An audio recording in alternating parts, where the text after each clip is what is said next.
What's going on, FCS Nation? Alex Eshelman here, and thanks so much for tuning in to our Week 6 episode of FCS All-In. A lot of exciting stuff happening this upcoming weekend. We've got Chattanooga's homecoming. They host Western Carolina, and we will break that down as our game of the week with our analysts Sam Herder and Craig Haley. You also get to hear from the two head coaches of that matchup. That's Kerwin Bell and Rusty Wright. So suit up. As always, it's time for our Game Ball segment.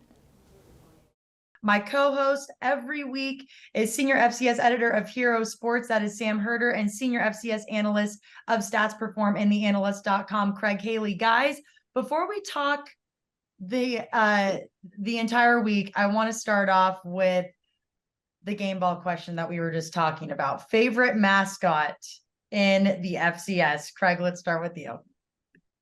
Well, Alex, we all live for Wednesdays to sort of get us through the week. How can you not like the Campbell Camels?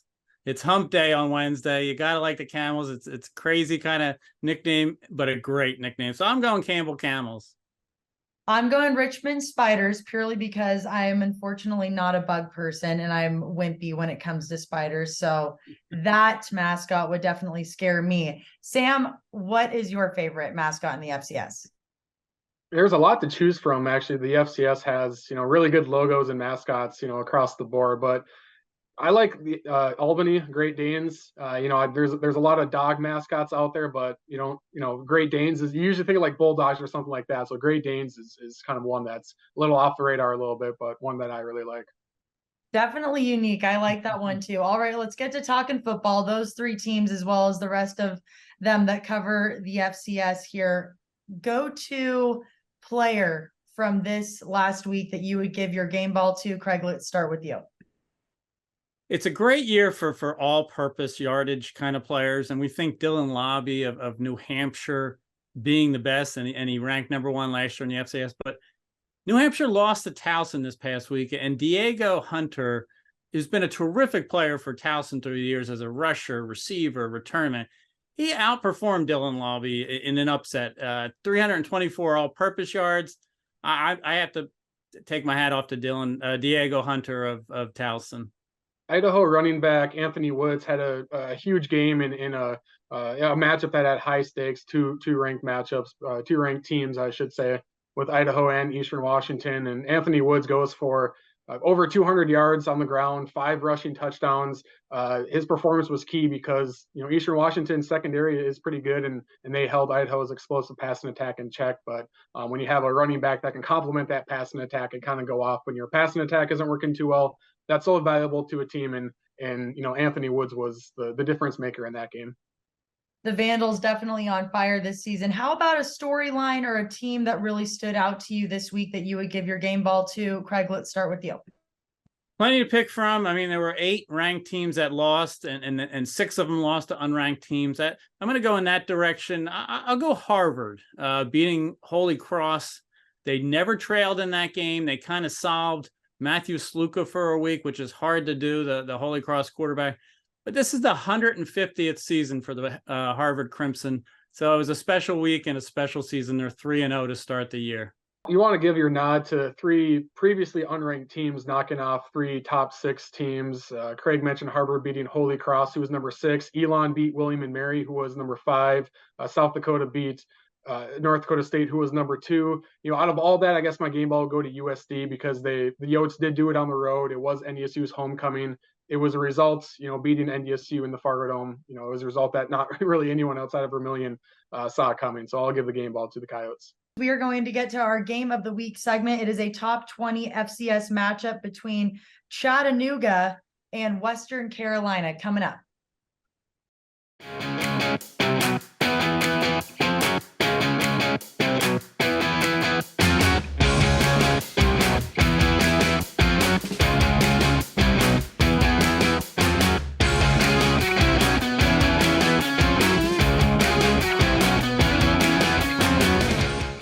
We'll get to Sam and Craig's analysis shortly on our game of the week, but first let's hear from Catamounts head football coach Kerwin Bell on how his team's feeling good going into their top-ranked FCS matchup. Well, I think it's right where we wanted to be, as a football team. Going through the offseason, we thought we had a good team. Really had a great offseason, great camp, and going into the season, you know, we wanted to be in this position, and our guys have worked extremely hard.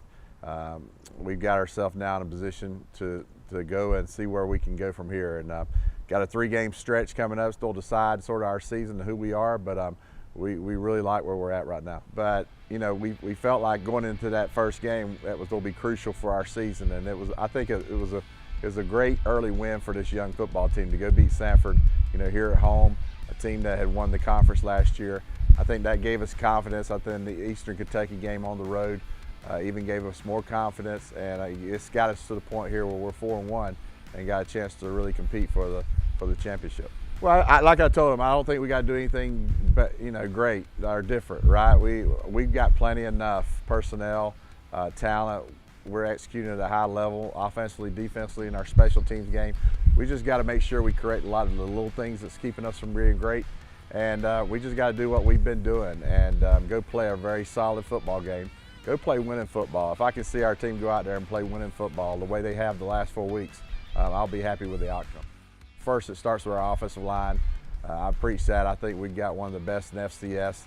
And now, with him being the #1 guy, he's proven that he's a special talent. You know, he's playing at a different level than most everybody else we face or that we've been around. He's definitely taken this offense to that next level with his ability to run the football. Well, I think it's probably one of the toughest games we'll play all year.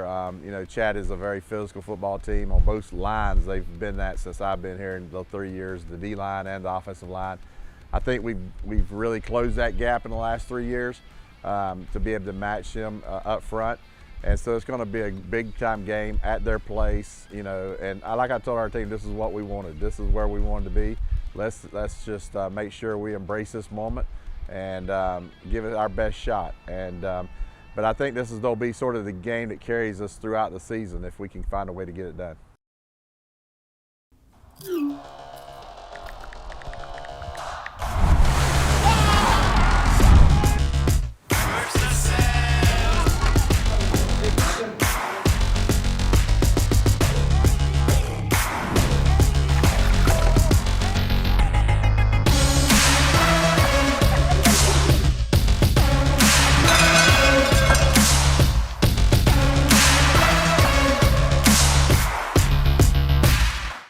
Now, both teams are going into this battle with a 4-1 overall record. Let's now hear from Chattanooga head football coach Rusty Wright on how his team also feels like they're in a strong position to make it a happy homecoming for the Mocs.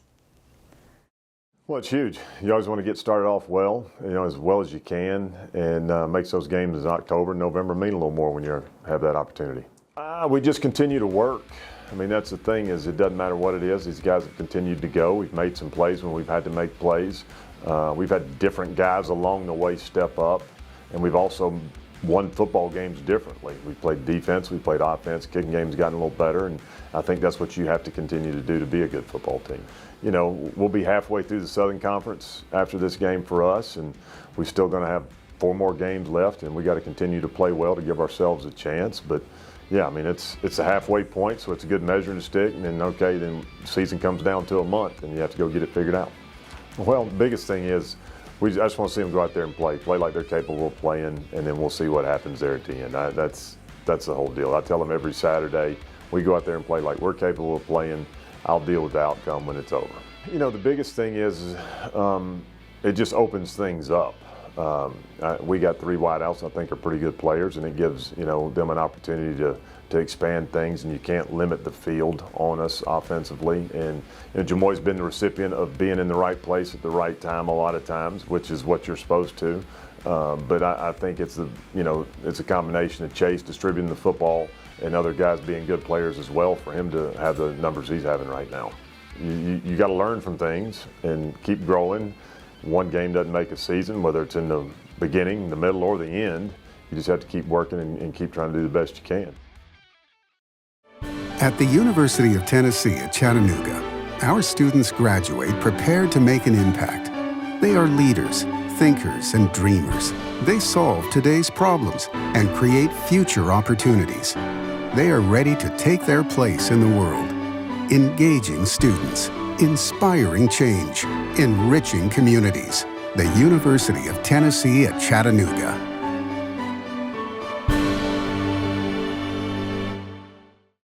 it's time for our Game of the Week segment. A top 20 matchup between Chattanooga and Western Carolina. Guys, both of these teams sit at 4-1. Sam, let's start with you. What's the biggest edge that each of these programs have in this one?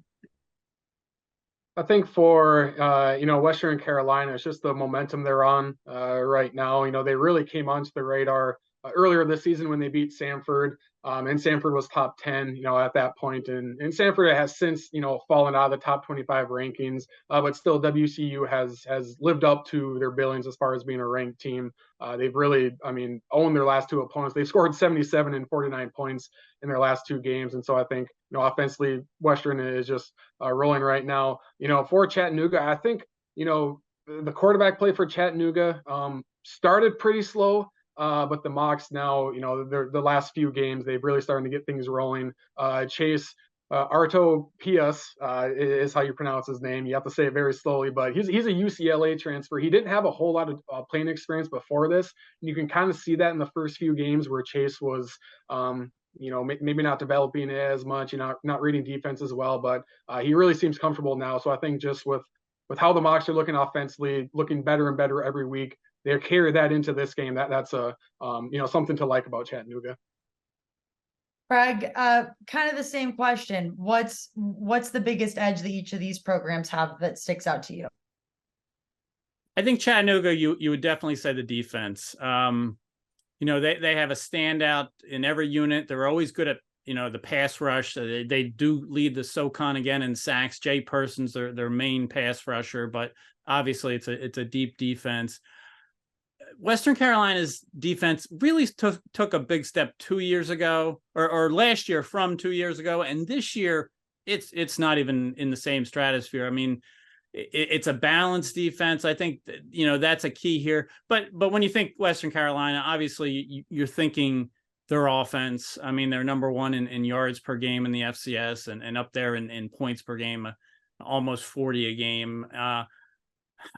They're definitely a run pass team with Desmond Reed, just a difference maker, and Alan Ford, the running back for Chattanooga as well. But I'd say defense is the edge for Chattanooga, offense for Western Carolina. You mentioned Alan Ford, Craig. Who is the biggest threat to each opposing team here? I'll start with you, and then Sam, you can chime in there. I'd say Desmond Reed is on such a roll, especially, in the FCS games. He's just been unstoppable. He's the one that, Chattanooga is going to focus on. That could set up the pass for Western Carolina, but you have to start with Desmond Reed. I do think that, I mentioned Jay Person hasn't had quite the season so far that he did last year, moving up to the edge for Chattanooga, but you have to account for him. Western Carolina has done well to really, protect its quarterback. And they started out the year with 2, but now just 1. I'd say Chase Person is the one to fear. Both teams have really good, duo threats at the quarterback and running back position. I guess I'll look defensively here. Western Carolina has a really good safety, Andreas Keaton. He's been a productive player for multiple years now. Just always a guy to keep an eye on, whether it's in the run game or the passing game. He really makes his presence felt there. And then Craig did mention it, but Jay Person, I think is a guy that if you're Western Carolina, you want to key in on him because WCU, they are a balanced offensive attack, but really their passing game is really explosive for them. And the biggest disruptor to a passing game is a guy coming off the edge that is just disrupting the flow of your passing attack. So Jay Person, an all-American level talent, just always has huge numbers. Maybe not there statistically yet. So far this year, but he's a guy that whether you have to chip block him with a running back or a tight end, put in your tackle one-on-one with him could be a bold strategy. So he's a guy to keep an eye on. How does each team go 5-1 here? I'm always bringing up the revenge factor, Alex. And last year in the final game of the SoCon schedule that weekend, Western Carolina upset Chattanooga 32-29. And that loss kept Chattanooga out of the playoffs. They would have been 8-3. They would have gotten an at-large bid. So I think that extra factor, the motivation, that sits with you all offseason when you miss the playoffs against a team that you expected to beat. So I do think that's an edge. I think Western Carolina, similar to, we've talked about, like a show me kind of game. They've been all impressive, just like Idaho was to start the year. But when they had that Sac State game, it was kind of like show me time on the national stage. This is the national stage for Western Carolina. Put it all together. And I think they can, obviously get it done if doing that. I think just on both sides, it's who can run the ball better. I think there's a chance this could, if both teams wanted to, they can turn it into a track meet with the quarterbacks they have, the receivers they have. But I think you look at the running backs, and Desmond Reed for Western Carolina, he's going off this year. I mean, he already has 10 rushing touchdowns. And then for Chattanooga, Aileen Ford he's a multi-time All-American. And if you're an offense, you probably want to keep the opposing offense, off the field and, establishing that run, bleeding the clock, kind of controlling the tempo of the game, controlling the line of scrimmage, could be key in this one. I mean, if it's maybe these offenses prefer a 28-21 type of ball game instead of a 56-51 type of ball game. And, if you want to do that, you have to be able to establish the run and keep that clock going. Remember when 28-21 used to be a high scoring game in football? Yeah. Now it's a low scoring game. Oh, how times have changed. We are going to continue to break this one down, as well as the rest of the FCS matchups, at least a handful of them, in our Pick'em segment coming up. Do not go away right here on FCS All-In.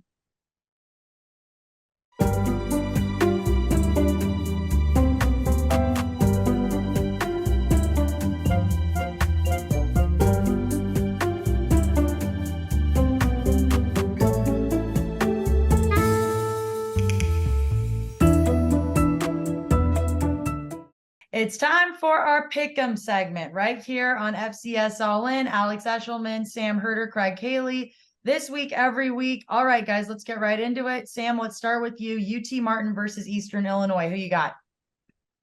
Yeah, it's a great game here. Both are undefeated versus the FCS at this point in the season. I do lean UT Martin here. Their running back Sam Franklin has gone off so far this year. Already close to 800 yards rushing, 6 touchdowns on the ground. I think he's a difference maker here. Anytime I think Eastern Illinois in a big game, I think Jimmy G is just going to step onto the field, but he's not. But it's a big game for Eastern Illinois. Give him all the credit in the world. Most wins since 2017 already at 4-1.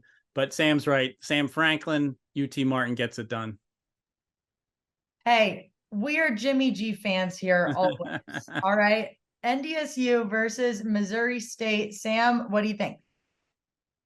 Yeah, a lot of the question marks about the Bison have kind of sparked back up after that loss to USD. And this performance against Missouri State will tell us a lot. It's a game that NDSU should win, probably will win. I am picking them to win, but, do they win 28-27 and kind of struggle, or do they win 42-7? And, that maybe shows us that it was a kind of a blip on the radar for NDSU last week. So the Bison are going to win, in my opinion. It's just how they win, I think, will tell us a lot. Craig, what do you think? Bison get it done? Yeah, the Bison will be focused, probably a tough week of practice. They've won after a regular season loss 16 straight times. I just think they need to get a little more out of their running backs. They're getting a lot out of their quarterbacks, not enough out of their running backs, but they should win here on the road at Missouri State. All right, moving on. Florida A&M versus Southern. Sam, who do you think? Another great matchup, 2 teams that figured to, compete for the SWAC championship, 2 of the better teams in the SWAC. I like Florida A&M here. I do think they are, the favorites in their conference. It's still kind of looking for a complete game out of FAMU. That first half that they had against Jackson State, going all the way back to the start of the season, was such a well-performing performance there by FAMU. But since then, they've kept on winning, don't get me wrong, but still hasn't really hit that gear that we expected FAMU to hit, and I think they can put together a complete game here and get a big win. What do you think, Craig? FAMU, yay or nay? Yeah, yay. I think FAMU, you think of, the sizzle and flash of their style of play. They're not going to get that against Southern. Southern's going to make it ugly, low scoring, really kind of battle at the line of scrimmage. I just give FAMU the difference maker at quarterback and Jeremy Musa. So yes, the Rattlers, another great nickname. FCS is full of good nicknames. All right, NC Central versus Elon. Sam, who gets the dub? Well, speaking of nicknames, I mean, the Elon Phoenix, that's another good one right there. Just another ranked matchup here in the FCS, and two teams coming off huge victories. Elon, coming off of a top 5 victory over William and Mary. NC Central mounted a huge comeback last week against Campbell, where standout quarterback Davius Richard just absolutely took over that game. And so, emotionally and physically, how do they get over those two wins? I do like NC Central here. I just it's mostly a same look roster as last year, so they have that veteran leadership. Davius Richard was battling still might be battling an ankle injury, but he looked phenomenal last week, and I think NC Central has the better quarterback play, and that gets it done on the road. I think back to last year when North Carolina Central went to New Hampshire and got that win. I think they can do it on the road here. It's definitely a matchup where every 10 minutes you can make the case, all right, I'm flip-flopping. I like the other team, but I'm going to stick with North Carolina Central. Like Sam mentioned, Davius Richard. They're also going for their 500th all-time victory. Let's hear it for the Eagles. Let's see if the Eagles get it done. Next up, SEMO versus Central Arkansas. Sam, who gets the win? I'll go Central Arkansas on the Stripes at home. SEMO's record, I think, is deceiving. I think they're 1-3 right now, but 2 of those FCS losses were 1-possession games against teams that were ranked. I still really like SEMO. I like the talent on their team, but Central Arkansas, I think, has gotten it rolling now. And they play really well at home, so I'll go UCA. How about you, Craig? I love when you look at a series and you say, hey, what's the all-time record? Then you look, it's 8-7-1. SEMO has the lead, so it's tight. You love these tight series. It's a battle of running backs. Obviously, Central Arkansas has more than one, but Shunderick Powell has just lit the world on fire, and Geno Hess is SEMO's guy. Those two guys have the most yards other than Jaden Sheridan of Monmouth the last 2 seasons. So I just think it's a track meet. I think you go either way, but as Sam says, on the Stripes, you got to think Central Arkansas. A marquee FCS matchup. Next up, Southeastern Louisiana versus Incarnate Word. Who gets it done, Sam? Yeah, this, it's not exactly, I guess, the matchup we were expecting. We thought at this time this would probably determine the Southland Conference title. Southeastern was ranked coming into the season. They've since, fallen off pretty rapidly. UIW is still a top 10 team. And so, maybe not, as great of a matchup as we originally expected, but still a huge game for UIW. I will go with UIW. They're coming off of a bye week. Offensively, they're starting to get it rolling. Defensive end Stephen Parker is a name, to keep an eye on as a potential Buck Buchanan Award guy. He's just terrorizing offenses, off the edge, and I think he'll have another big game here against a Southeastern team that's, is kind of surprisingly started to struggle this year. Who gets the win, Craig? If you're ever going to go in an 0-5 team, this is the one to do it with Southeastern Louisiana. They were the preseason favorite in the Southland poll. I think Sam points it out, that off week for UIW is probably a difference maker to really just focus in on this game. They should try and run the ball because Southeastern has given up the run, even with Zach Calzada, their quarterback. But I just think that off week gives UIW the edge. Moving on, Southern Illinois versus Youngstown State. Sam, who gets the dub here? Yeah, it's a battle of 2 playoff, potential teams. Youngstown State was in the top 25. They lose to unranked Northern Iowa last week, so that bumps them out of the top 25 for right now. Southern Illinois is playing really good ball. They're undefeated. They have an FBS win. Defensively, they're just playing really good ball. Defensively, they have a quarterback, Nick Baker. He's been there for what seems like forever for SIU. I'll go SIU here on the road. They will be tested because I think Youngstown State realizes this is a huge game for them early on, but you have to like what the Salukis are doing to get a road win. Craig, you love the Salukis, the nickname, of course. Do they get it done? Yes, I'm playing. Well, you played the nickname game. You also have the Penguins of Youngstown State. So this game is just like harkens back to the old days. The Ice Castle. This game should be played in late November. 2 teams battling for the playoffs. Mitch Davidson's a very impressive quarterback, I have to say, for the Penguins. I'm going to stick with Sam as well. Nick Baker's probably going to become their all-time passing yardage leader this week. I like the Salukis and a slight edge over the Penguins. Another pair of fantastic games. I love it. All right. Montana versus UC Davis. Did the Aggies get it done on their homecoming? Sam, what do you think? These last two matchups we're talking about here, I think are definitely the most intriguing, just to see where these teams are at. UC Davis is a ranked team. Montana is a ranked team. I've questioned for a couple of weeks now whether the Grizz are a top 25 team, even though they are 4-1. But three of those wins, you kind of question on how good they are. But if the Grizz go on the road to UC Davis, get a ranked win, then that kind of puts away that question mark about Montana. I think the Grizz maybe are a little too one-dimensional on offense, pass and attack. It doesn't get too vertical. And UC Davis's defensive strength, in my opinion, is stopping the run. You couple that with the Aggies being at home, I think UC Davis gets it done for a home win. I'm going to make it like my pick last week where I picked Davidson to beat San Diego. I felt like San Diego's been the better team this year, but I just felt like Davidson had it coming together. I just think it's time for the Grizz to kind of pump their chest, put it together, be a better team than they've been. They have to have better pass protection. They have to be able to run the ball, as Sam mentioned. But I don't think UC Davis has been as impressive as we all thought they might be. So I'm going to go with the Grizz here in sort of a must-have game with a game at Idaho coming up next week. All right, let's see if the Grizz can do it. Last but not least, our game of the week, Western Carolina versus Chattanooga. Sam, do they have a happy homecoming? I think Western Carolina will play spoiler here and get a huge win.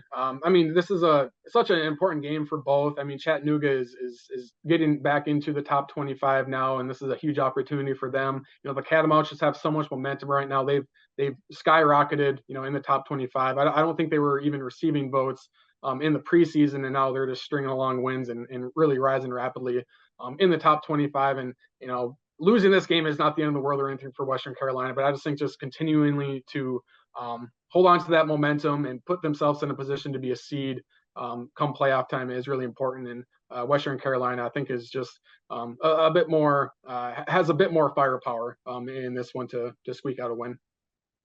Craig, who has more firepower in your opinion? Alex, it's the 49th meeting between these teams, and it's the first time where they're both nationally ranked. You mentioned that they were nationally ranked. It's the first time for both of them. Western Carolina probably has the more firepower. I think they simply outscore you. I just think Chattanooga, in the focus on Western Carolina early on, the focus on Furman being a top 10 team, it's been easy to forget how good Chattanooga has been since an early loss. I'm going to take the Mocs at home with their defense. T.O. is on campus this week.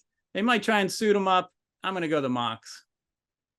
I love it. I love it, guys. Thank you so much for your analysis this week, and we will see you for more next week. I appreciate it. The Southern Conference is more than just outstanding athletics. We highly value student academic achievement and staff development. The Southern Conference Academic Exchange Program uniquely engages students, faculty, and campus administrators through its annual Undergraduate Research Forum, Entrepreneurship Challenge event, Faculty Staff Awards, and Leadership Assistance.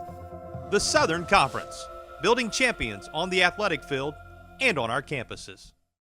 That wraps up our Week 6 episode. Thanks so much for tuning in this week, every week, and we'll be back with another episode next Friday. Have a great weekend, and we'll see you soon.